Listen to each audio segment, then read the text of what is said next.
And what the Pel is up, everybody? A little bit late on the start of the stream. My apologies. Had a bit of a change of plans due to the fact that I just did play-by-play for 4 hours for baseball. Not something I was expecting to do, but here we are. We're still going ahead and talking a little bit of free agency for the New Orleans Pelicans coming up. Starting tomorrow at 5 p.m., things are going to get crazy for not just the Pelicans, but the league in its entirety. And for those of you who are watching this stream, before we get started, make sure you subscribe, like, comment, tell us. You can see it across the ticker on the bottom. Who are your top choices for the Pelicans to go after in free agency? Because there's lots of options, but these guys are going to go off the rack fast. Teams like the Heat, like the Lakers are going to go after these guys and try to get them on vet minimums to try to push for a championship. And especially after that Kyle Lowry news with the Miami Heat, things are going to get wild. So not looking forward to necessarily talking about that a ton. It's going to be rough. And comment right here from Pels Argentina, Lonzo may very well be the option for the Pels at point guard. But anyway, again, before we get started, make sure that you like, subscribe, follow, all that, depending on where you are listening to this show right now. And you drop that comment. Let us know who you want the Pels to go after in free agency. But anyway, to start off in the show in its entirety, the draft is over. Make sure that you check out the podcast on Herb Jones as well as Trey Murphy, as they were both selected in the NBA draft by the Pelicans this last week on Thursday. We did a pod on that the following morning. So if you don't feel like you know enough about Murphy or Herb Jones, you can check that out. Anyway, right now we're going to transition to talking about this offseason for the Pelicans, who they're going to go after in free agency. So if you haven't quite heard yet, this is a tough situation for the Pelicans right now because Kyle Lowry more than likely going to be off the market. So Woj just tweeted out within the last, let's say, 10, 20, it's going to be about 20 minutes now. He tweeted this 25 minutes ago. Once discussions are permitted to begin with the opening of NBA free agency on Monday, the Miami Heat are positioning themselves to become front runners to land Toronto's Kyle Lowry in a sign and trade agreement. He then quote tweeted it with, "Lowry's been long been intrigued with joining Heat star Jimmy Butler and the Miami organization, and now Miami's maneuvered to have two key elements of a possible sign and trade package: Goran Dragic and Precious Achiuwa to offer. Once the Raptors can talk, when the talks will ensue, starting tomorrow at 5 p.m. And basically everything that the Pelicans do going forward is completely contingent on what they do with Kyle Lowry. If they're able to somehow maneuver and go get him, if a sign and trade does not go through with Miami, like it just said, probably going to have to give up Precious Achiuwa, probably going to have to give up Goran Dragic.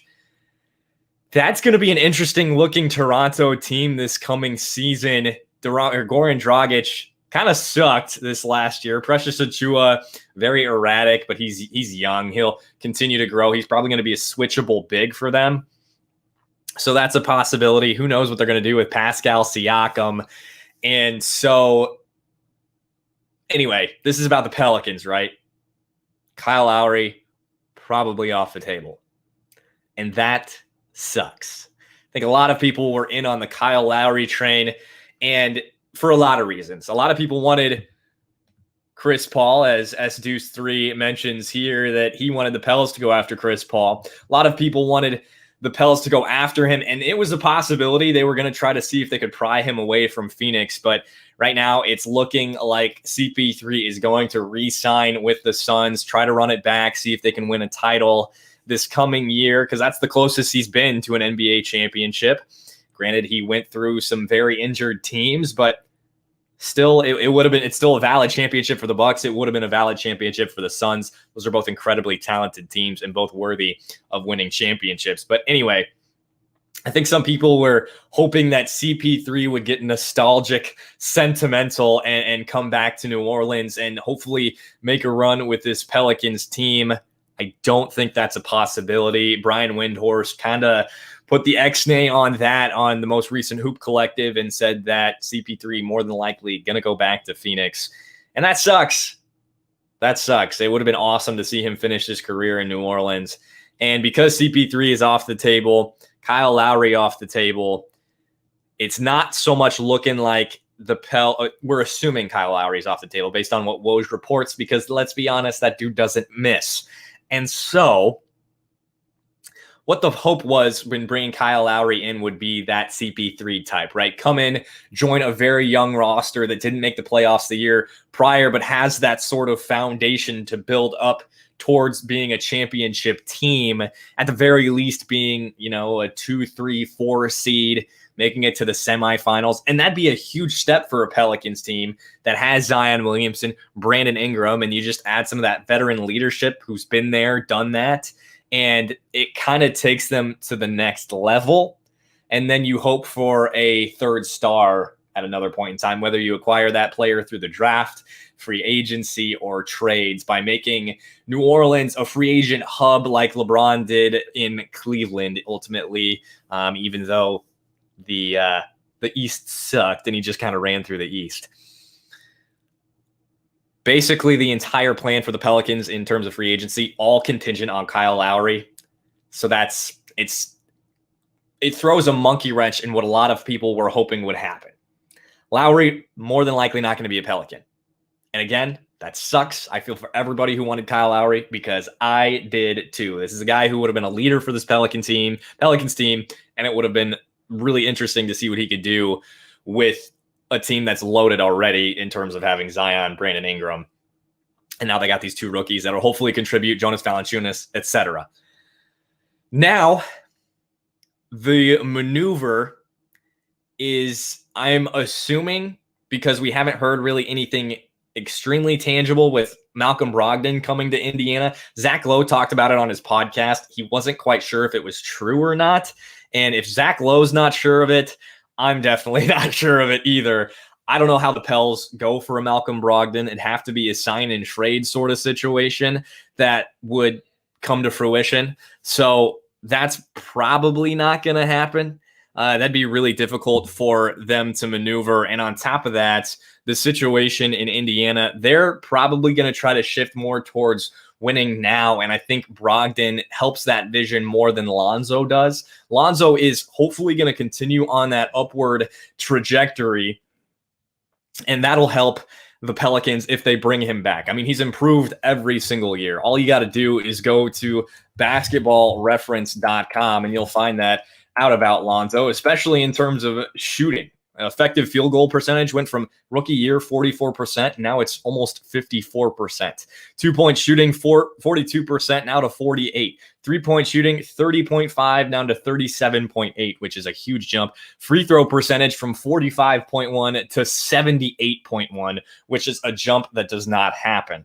Granted, he's not shooting a ton of free throws, but the attempts stayed about the same. So in my opinion, what the move is going to be, what I want it to be, is Malcolm Brogdon. I would probably rather have Malcolm Brogdon than Lonzo in a situation, because he's a true point guard. He can defend.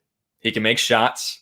Let's look at his stats from this last year as well. He's pretty much been a staple in terms of always being productive, but he's got an injury history that isn't great. The most he's played in a season is 75 games, which was his rookie year. He was 24 at that point in time. Right now he's 28. He played 56 this last year, but he did average 21.2 points, 5.9 assists, and 5.3 rebounds, along with a steal. And he shot 86% from the free throw line and 38% from three. So Malcolm Brogdon, if the Pels can go out and get him, that's my option B. I would love to have him in New Orleans. I'd have to look at his contract here quickly to see what that looks like in the immediate future, but also going forward. Looks like he signed a 4-year, $85 million deal with the Pacers in 2019. So he's got 2 more years left on that deal. This coming year, 21.7 million, and the following year, 22.6. Now the Pelicans were probably going to pay Kyle Lowry more than that. And if you can keep Brogdon relatively healthy to where he can help get the Pelicans over the hump and be above 500, and then he's healthy for the playoffs, that's kind of all that matters. If we're being honest, he's a good defender. He can help on the perimeter. He can hit shots. He's a 21.2 points a game added to Zion's, I think, 26 and Brandon Ingram's 24. That's great. And he doesn't have to have that level of output because he's with these 2 stars. And in Indiana, it was him and Miles Turner and Domantas Sabonis. And yeah, the Pacers were not good this last year. He played in 56 games in total last season, 34 and a half minutes a game. That's great. And so the thing about Brogdon, being that he is 29, is he can come in and contribute quickly, ASAP, and he can show this team how to win. He's not Chris Paul. He's not Kyle Lowry, and that's fine. And the thing about going out and getting a Brogdon or a Kyle Lowry or a CP3 in a situation like this is a lot of people have said, and myself included, especially about Brogdon, I just said this, is Brogdon has an injury history. And when people were talking about Kyle Lowry, he's 36. He didn't have a great season last year. Well, the Pels haven't been good, and they're going to try to keep Zion around as long as possible. You can't be too good for people when you're bad, Like these guys have a shown track record of winning and being successful and being good players in the NBA. Just add guys to your roster that don't suck. Like it's simple. It's not easy. And if the Pelicans can pull it off, I've heard that people that cover the Pacers at least like Lonzo Ball a lot, and it would probably intrigue them at the very least to be able to bring him in on a long-term deal, 4 years, $85 million, similar to what Brogdon has, but he's younger. He's on that upward trajectory, and maybe you can put the ball in his hands and maybe he wants to go back to being a true point guard. He'll probably have Domantas Sabonis. He'll have Duarte, who's a pretty good player. I mean, he's older, but he's pretty good. He'll have Karis LeVert, and then Isaiah Jackson will be a lob threat. Maybe he'll still have Miles Turner. Who knows in that front? I highly doubt it. They're probably going to trade him to, Charlotte, Boston, maybe to the Pelicans if the Pelicans want to get rid of Jonas, but that'd be a weird situation. I don't see that happening. Otherwise, I think Brogdon would be a great fit with the Pels. I think he'd be awesome. I would love to see it. He's not my first choice. Lowry was my first choice, but Brogdon can come in and help significantly right away. And the injury history isn't great. The age isn't great, but he did still play 56 games this last year, 54 the year prior, 64 in 2018, 2019. And in 2017, 2018, that was when he played his fewest games. Played 48, started 20. So not quite sure what was going on around then, but probably some of that injury history coming forth. Now, option number, I guess it's 4, because personally I'm Lowry, Brogdon, and then re-sign Lonzo. But option number 4, probably going to be Mike Conley. He's a little bit older. He is a free agent, though. 13-year NBA vet. He's out of Ohio State, which feels like forever ago. Got his career start with Memphis. In the last 2 years, he's been with Utah. So same thing. He's a little bit older. He's going to have that injury history that others don't. He is 33, almost 34, going to be 34 by the start of the season.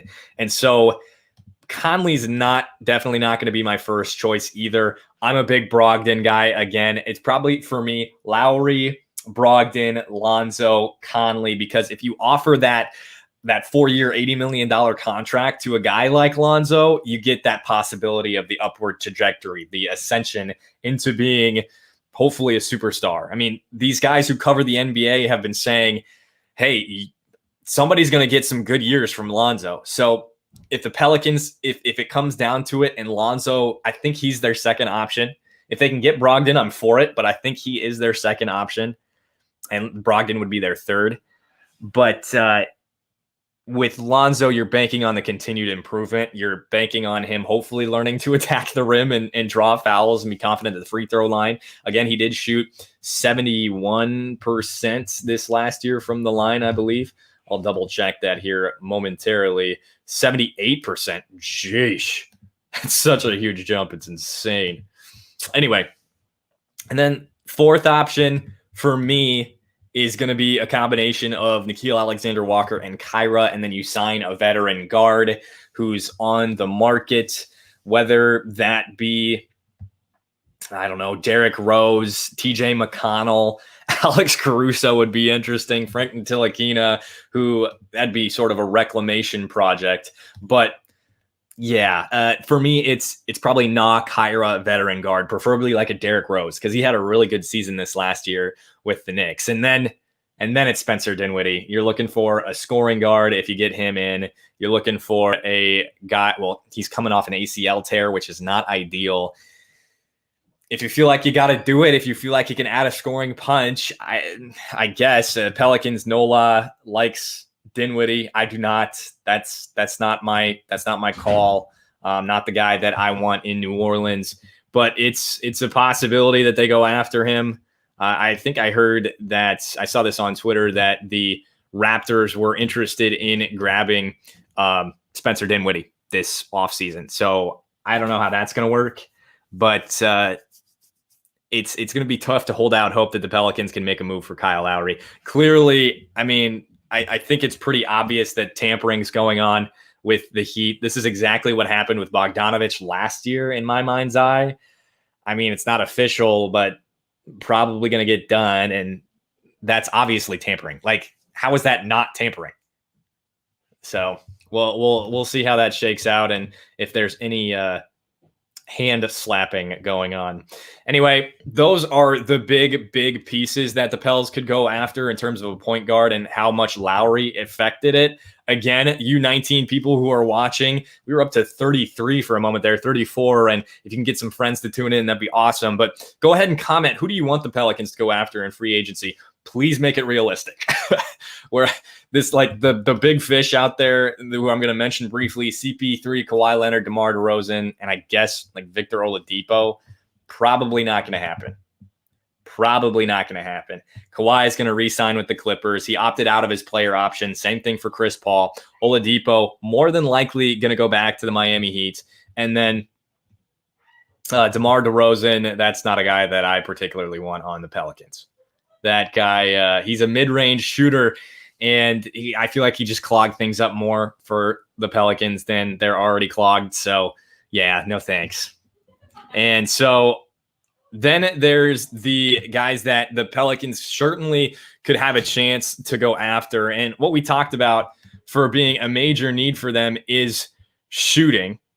And David Griffin referenced that this last year. And so for those shooters, there's a list right there. One from Logan Bergeron. Thanks so much for commenting, man. You are exactly right. He's on their list for guys to go after this offseason. Then there's players at the upper echelon like Tim Hardaway Jr., Duncan Robinson, who are probably going to get paid. Those are guys that if the Pelicans don't go out and pay a bigger star or don't acquire Lowry, aren't going to pay a ton of money to, I don't know, another bigger star or restructure Lonzo and give him a bunch of money, they could go out and get Duncan Robinson. They could go out and get Tim Hardaway Jr. because those guys are going to make a lot of money this offseason. Maybe not a ton, but a lot. They won't get signed to a max or anything like that, but they're going to fetch a good amount of money. And if you're trying to be reasonable but also bring in talent, you saw there Dougie McBuckets. That's certainly a possibility. You can probably get him at a fairly reasonable price. I'd have to look at how much he made this last year. But another couple other guys that could be affordable that are shooters, George Niang, who can be very inconsistent, Reggie Bullock, Alec Burks would be awesome to add. I wanted him all of last year. If the Pelicans were going to trade Lonzo Ball to New York, I was really hoping that Alec Burks would be part of that return. Wayne Ellington, who I don't even think was in the league last year, but I'll have to look that up to see if he played at all. He's been in the league for a long time, a sharp shooter, and he did play for the Detroit Pistons in 46 games last year. Shot 42% on 6 3-pointers a game. Certainly does not hurt to go out and add a veteran like that. Wayne would be awesome. He's very old too, so you could probably get him on a vet minimum, old as in being almost 34. And then there's players that would be kind of iffy to add, and that's Tony Snell. I think you can add George Niang to that list as well. And then Gary Trent Jr. could really fetch a payday this offseason. I have just been enamored with that guy since he's entered the league. I truly don't know why anybody would really not want him. He shot 35% from the 3-point line, and maybe it's just because he absolutely wrecks the Pelicans every time they play each other. But he shot 35% for the Raptors this season after being traded from Portland. Prior to that, 38%. In his second year in the NBA, he shot 41.8% from the 3-point line. And Trent Jr., I mean, you're taking him away from a team that kills you in the Trailblazers, and well, he was already with the Raptors, but now he can't kill you anymore. So two birds, I guess. And then the wing is something that Pelicans still probably want to address, even though they brought in Trey Murphy. They brought in who is it? They brought in Herb Jones. They still have Najee Marshall. Maybe Didi's going to play a little bit this year. So wings they could bring in. These are probably going to sound pretty familiar as to last year. Nick Batum, he's going to want to compete for a championship, so I doubt it. But Mo Harkless, who I ranted and raved about last year and would have loved to add. These are sort of defensive-minded wings that can help you attack the basket, be some veterans, and hit some shots from time to time. Not necessarily known as shooters, though. But when you're adding these wings, it's going to be beneficial because, I mean, look at the Hawks. They were loaded with wings this last year, and where'd they go? The Eastern Conference Finals. So I'm definitely looking for some wings out there that are these guys are going to be relatively cheap too. Mo Harkless, Nick Batum, Torrey Craig coming off a great year with the Phoenix Suns, Will Barton, Otto Porter Jr., who just got paid out the wazoo, and I would love to see him join the Pelicans on a cheaper deal as well. He this last year only played in 28 games, though. He's had some injury issues over the last few years, so if you can get him on a vet minimum deal, that's where you're going to intrigue me. There's a lot of players that you'd think would be more expensive than that, but they are willing to take on the vet minimum to play with some guys, and maybe you think Zion could be part of that now. And as a Pelicans fans, you're crossing your fingers saying, please, God, yes. No guarantees, but that's definitely a hope for them. Some other cheaper, probably more young guys, Denzel Valentine. That's pretty much it. I like Will Barton too, but he's going to be a bit older. Wes Matthews is getting up there in age, but he's a bit thicker, a shooter that could hit shots for a long time, and he'd be great to add to this roster as well. He's played with the Bucks. He's played with the Lakers back in the day, I believe, with the Trailblazers and the Mavericks as well. And then you're looking at the possibility of adding just a flat out scorer to your roster. That is going to be probably a Malik Monk. And Malik Monk is now an unrestricted free agent. And I think he'd be awesome off your bench. I would love to add Malik Monk to this team. I think he's body-wise, he's kind of like a slim, I mean, he's like a he's not Kevin Durant, smaller version of Brandon Ingram, 6'3", 200 pounds. He can fill it up. Just 23 years old, as he was drafted from Kentucky his freshman year of college. So I would love to add Malik Monk off the bench, a little bit of scoring punch with your second unit. He hasn't done a ton in the NBA, but got some DNPs to start this last season. Ended up playing in 42 games for the Hornets and averaged 11.7 points, 2.1 assists, and 2.4 rebounds for Charlotte. I would love to see him in New Orleans. Honestly, I really would. I think he'd be a great little punch off the bench, because other than that, I mean, like, who are you going to get that has that type of just ability to score? Lou Williams probably not going to come to the Pelicans. I think he's got interest from Milwaukee, is what I've seen.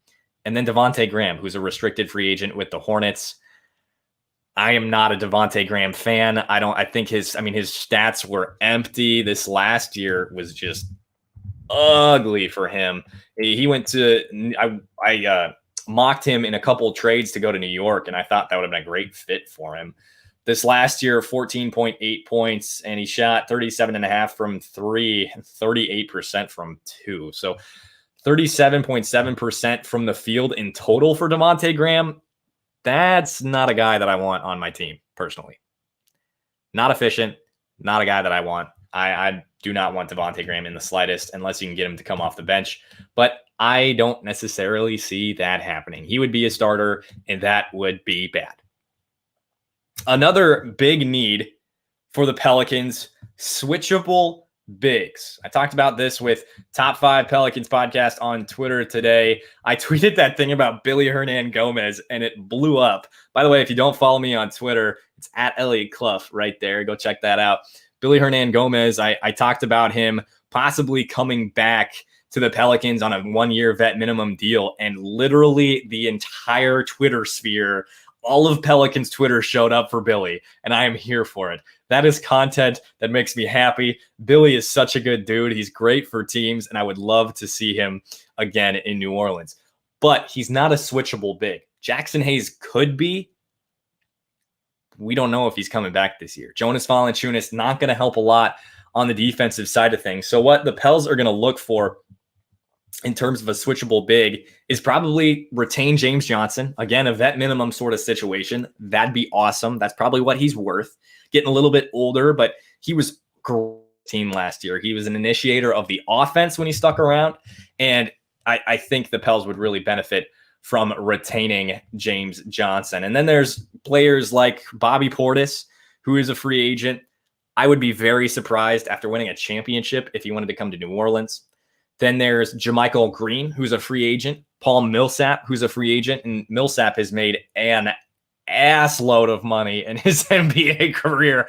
So he'll be fine taking a small deal with the Pelicans. He is getting significantly older. I'll have to look at his stats for the offensive side of things as well. Every time I saw him play this last year, I was not impressed in the slightest. Played 56 games, 20.8 minutes a game, scored 9 points, and dished out 1.8 assists and 4.7 rebounds in total. He's definitely not what he once was. 36 years old. Again, it'd probably have to be a short deal for me and cheap. So what this is looking like is a maybe from me on Paul Millsap. And then there's the guys that you can definitely get for cheap. Rondé Hollis-Jefferson, probably Jeff Green, although the Celtics have shown a little bit of interest. Trey Lyles, and that's a guy that's going to be cheap as well, and that'd be a bit of a risk. And then there's Richaun Holmes, but Richaun Holmes is going to be picked up by a championship contending team. That is probably not going to happen. Don't get your hopes up on that. Don't get your hopes up on Lowry. Don't get your hopes up on Richaun Holmes. So then you look at the other two things that the Pels could go after that would provide a little bit of value. That's a spacing big. You're looking at Kelly Olynyk, who's also gotten interest from the Celtics. Frank Kaminsky, who would probably ride the bench, but he's a free agent and he's an option. Again, if you can get him cheap, kind of worth it. Zach Collins, I probably should have thrown into that switchable big sort of situation. And this has been a conversation around the Pelicans. He's been in the conversation for who they're going after.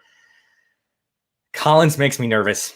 He only played 11 games, not this last season, but the season prior to that, and didn't play a single minute this year. Zach Collins makes me nervous. And I'm going to sound like a broken record. These guys, other teams are going to get some of these guys for cheap. Basically, everybody that I referenced, if another team can get them for cheap, the Pelicans can get them for cheap or overpay by like $1 million or $2 million and figure it out, fill out the rest of the roster. Because right now they've got Zion, Brandon Ingram, Jonas Valanciunas, Kyra Nah, Najee Dede. I think that's it. And who am I missing? Jackson Hayes, I guess, but whatever. Anyway, so if you can fill out the roster with these cheap guys after going after a big free agent play like Hopefully Kyle Lowry. I doubt it happens, but Pels are going to hopefully fill out the roster with some of these older, cheaper guys. And in terms of the spacing, big Kelly Olynyk, Frank Kaminsky, Dwayne Dedmon. And also, I forgot about shooter being Bryn Forbes. He lit it up a little bit in the playoffs. He'll probably get overpaid somewhere. So I kind of doubt that the Pelicans end up with him as well. Lastly, like I mentioned, it's the point guard situation. Derrick Rose would be awesome. Awesome. I would love to add Derrick Rose to this roster. TJ McConnell is one of my favorite players in the NBA. I'm not even kidding. That dude he's energy personified, and he's intensity, and I have to earn every bit of minutes that I get personified. Like, that is TJ McConnell. And then lastly, Logan, you must have heard me earlier because I said Pelicans could go after Alex Caruso as a point guard. I think that'd be really interesting. And then, of course, shooters and switchable bigs, like I mentioned, Doug McDermott, Zach Collins. And so there you go. Those are some options for the Pelicans for them to go after. Again, list your choices for who you want the Pelicans to go after in terms of free agency. This is not a trade situation. This is free agency. Maybe a sign and trade if the Pelicans are giving up Lonzo to go get somebody. But let's see what this is about preference here. So we talked about this at the beginning of the show. Donald, I know you've interacted with us before. Thank you, sir. They can, but at this rate, what the reporting is by Woj, I'm not sure if you've seen the reporting by Woj, it's that he's going to choose Miami and it'll be a sign and trade sort of situation. Like, if it's about money, the Pelicans can offer a bunch of money to whoever they want, but that doesn't necessarily mean that the Pelicans are going to get them. This preferences late in the career doesn't always come to the bag. It doesn't always come to being a team with a bunch of young players. A lot of the time it comes down to playing with your friends, and Lowry wants to play with Jimmy Butler. A lot of the time it comes down to competing for a championship, and the Heat try to do that every year, even though they kind of sucked this year. So I don't necessarily see that happening. In terms of who the Pelicans have for free agents that we'll see if they're brought back, Josh Hart, who I didn't mention, James Johnson, Billy Hernan-Gomez, and then we know Didi's coming back. They turned down his team option, but it's just to restructure the contract.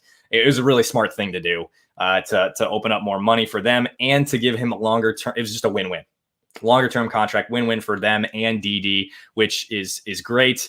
And so lastly, James Nunnally is the other guy that's a free agent for the Pelicans. He was on a two-way, and when he played, he sucked. So yeah, he's like the lowest rated guy, I think, in 2K last edition of it.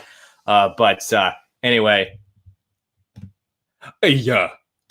So that'll do it for today's episode of Pelicans Plus. Everyone, thank you so much for tuning in.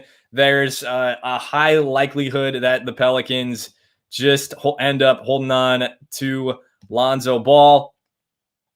There you go. Aaron Benandi, who's interacted with us for a long time, wrapped it up there. He commented that about 10 minutes ago. So hopefully you're still watching, Aaron. But to me, what I'm assuming is it's going to be Lonzo. I'm hoping for Malcolm Brogdon if that comes to fruition, but I'm thinking it's going to be Lonzo. We'll hopefully find out tomorrow. It all starts at 5 p.m. and things are going to get crazy. Today, if you're listening to this on a podcast, I know that y'all who are watching live, it's a little different for you, but thanks so much for tuning in today. Those who are watching live, make sure you like, subscribe, drop a comment, all that, whether you're listening on YouTube, Twitter, follow on Twitter. If you're on YouTube, again, drop that comment, drop a like, subscribe, all that. You know what to do on YouTube. You've been hearing this since the days of the inception of YouTube. But anyway, folks, no, not Dragic. That dude sucked last year. He's going to get traded to Toronto. Anyway, folks, thanks so much for tuning in today. Subscribe, like, all that. And go check out BootCrewMedia.com. We got a new sponsor, and that'll be on here with us as well soon enough. So I'm very excited about that.